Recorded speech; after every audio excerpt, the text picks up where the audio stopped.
మన ప్రభువును రక్షకుడైన యేసుక్రీస్తు నామములో మీ అందరికీ నా సర్వశుభాలు దైవాశీసులండి. ప్రభునందు ప్రియులారా, ఈరోజు ఒక ప్రత్యేకమైనటువంటి సందేశంతో మిమ్మలను పరిశుద్ధాత్మ ప్రేరేపణలో ఆత్మీయ జీవితంలో మరి పురుకొల్పాలన్న ఉద్దేశంతో ఈ వీడియో నేను చేస్తూ ఉన్నాను. ప్రభునందు నాకు అత్యంత సహోదరులారా, సహోదరులారా, మనము మన ఆత్మీయ జీవితంలో, మన ప్రార్థనా జీవితంలో 2 అనుభవాలు చూస్తాం. ఒకటి అరణ్యపు అనుభవము, ఏమండి? 2 సంఘ అనుభవం చూస్తాం. అరణ్యపు అనుభవం అంటే మీ అందరికీ తెలుసు, ఏకాంతంగా గడిపేటటువంటి అనుభవాన్ని అరణ్యపు అనుభవం అంటాం కదా. సంఘములో అందరితో పాటు ప్రార్థన గడిపే అనుభవాన్ని ఏమంటాం మనము? సంఘపు అనుభవం. అంటే దీన్ని 2 విధాలుగా మనం చెప్పుకోవచ్చు. ఒకటి పావురపు అనుభవము, 2 పక్షిరాజు అనుభవాన్ని కూడా మనం చెప్పుకోవచ్చు. యేసు ప్రభువారు ఎక్కువగా ఈ లోకంలో ఆయన శరీరధారిగా జన్మించినప్పుడు ఎక్కువగా ఆయన ఏకాంత అనుభవం అంటే అరణ్యపు అనుభవాన్ని, పక్షిరాజు అనుభవాన్ని ఆయన పొందుకున్నట్లుగా కూడా మనము గమనించుకోగలుగుతాం. దేవునికి మహిమ కలుగునుగాక. అయితే మనకి బైబిల్ గ్రంథం సెలవిస్తున్న మాట ఏంటంటే, ఏకాంతంగా అరణ్యపు అనుభవాల ద్వారా వచ్చేటటువంటి ప్రయోజనాలు ఏంటి? ఎక్కువగా యేసు ప్రభువారు అరణ్యపు అనుభవాన్ని ఎక్కువగా ఆయన పొందుకున్నాడు. ఏకాంత అనుభవాన్ని కూడా ఆయన ఎక్కువగా గడిపాడు తండ్రితో సహవాసంతో. మనందరికీ తెలిసేటువంటి సంగతులు ఇవన్నీ కూడా. అంటే వాటి ద్వారా వచ్చే ప్రయోజనం ఏంటి? ఏకాంతంగా మనం దేవునితో గడిపితే వచ్చే ప్రయోజనాలు ఏంటి అని అంటే, బైబిల్ చెప్తా ఉంది మొట్టమొదటిగా మనము సరిచేయబడతామంట. ఏమండి? మనము సరిచేయబడతాం. ఎక్కువగా మనము ఏకాంతంగా దేవుని దగ్గర మనం గడిపినప్పుడు లోకం నుంచి వేరుగా, ఏమండి, సంఘం నుంచి కొంచెం ప్రత్యేకించబడి నేను ఎక్కువ ఈరోజు దేవునితో గడపాలి అని అనుకున్నప్పుడు నీలో ఇంకేదైనా లోపాలున్నా, నీలో దేవునికి నచ్చనటువంటి ఆయాసకరమైన మార్గాలు ఏమైనా ఉన్నా, దేవునికి నచ్చనటువంటి వంకర మార్గాలు, వంకర బుద్ధులు ఏమైనా ఉన్నా, నువ్వు దేవునితో గడపాలని చెప్పేసి నువ్వు ఏకాంతంగా వచ్చావు కనుక నువ్వు అడుగుతావు, దేవా నాలో ఏమైనా ఉంటే సరిచేయ ప్రభు అని చెప్పేసి అడిగినప్పుడు ఖచ్చితంగా ఆయన నిన్ను ఆశీర్వదించే తీరుతాడు. ఖచ్చితంగా ఆయన నీలో ఉన్న వాటిని సరి చేయడానికి ఆయన పూనుకుంటాడు అని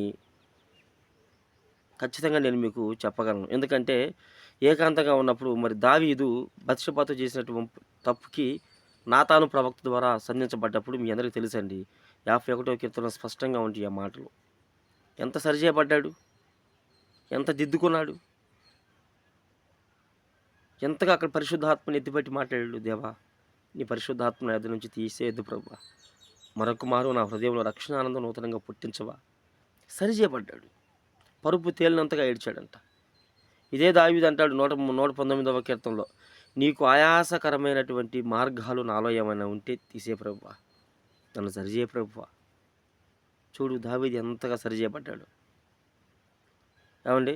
ఎంతగా ఒక దావీదే కాదు, యబ్బోకు రేవు దాటిన తర్వాత కూడా మరి యాకోబు కూడా సరిచేయబడేట్లుగా మనకి వాక్యం సెలవిస్తూ ఉంది. ఏకాంత అనుభవంలో దాగి ఉన్న లాభం ఏంటంటే మనం సరిచేయబడతాము దేవుని ద్వారా. ఏమండి? రెండవదిగా మనం చూసుకుంటే ఆయన చిత్తం అనేది మనకి బయలుపడుతుందంట. ఆయన చిత్తం బయలుపడుతుంది.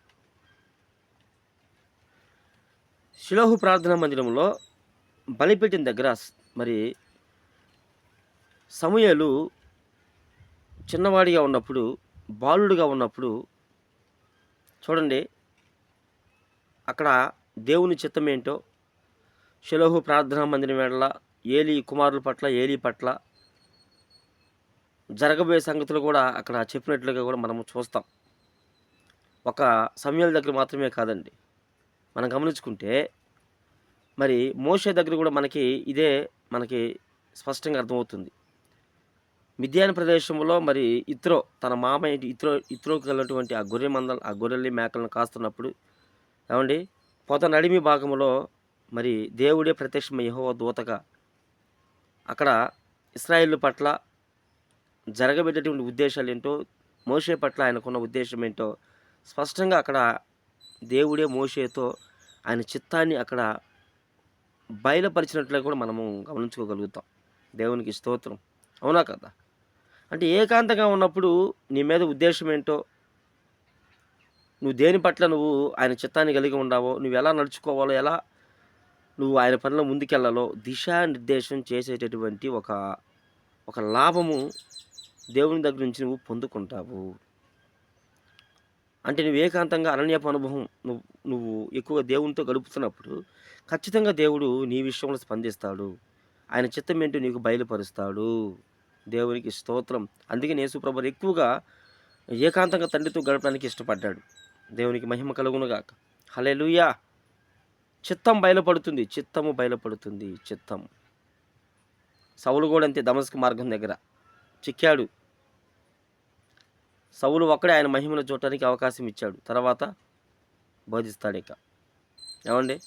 అంత మాత్రమేనా అంటే ఇంకోటి కూడా మన బైబిల్ చెప్తా ఉంది. ఆత్మలో మనము బలం పొందుకుంటామంట. ఆత్మలో బలం పొందుకుంటామంట. చూస్తారా దాన్ని 4 లూకా సువార్త 4వ అధ్యాయం 14లో ఉండిద్ది.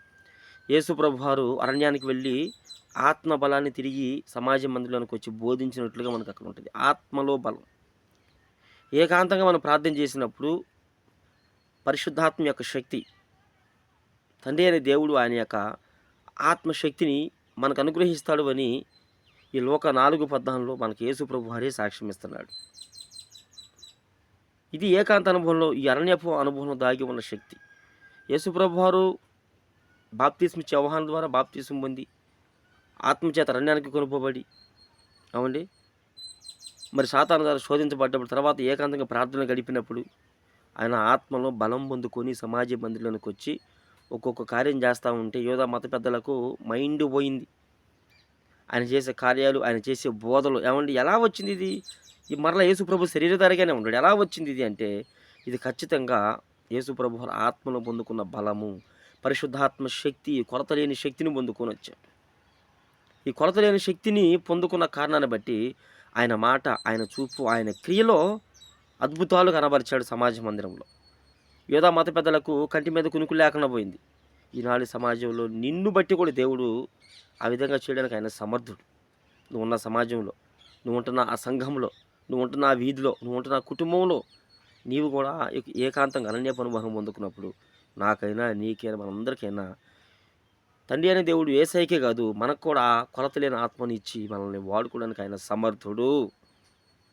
మట్టుకు ప్రభునందు పిల్లరా మీకు 3 విషయాలు చెప్పాను. చాలా ఉన్నాయి. మొత్తం ఒక 10, 7 లాభాలు కూడా ఉన్నాయి. మీరు కూడా ధ్యానం చేయండి. మీ అందరికి కూడా దేవుడు ఈ ఏకాంత అనుభవంలో మిమ్మల్ని కూడా దేవుడు ముట్టి మీ ద్వారా అనేక బలమైన కార్యాలు నా దేవుడు చేయునుగాక. మీ అందరికీ యేసుక్రీస్తు నామములో హృదయపూర్వక వందనాలు.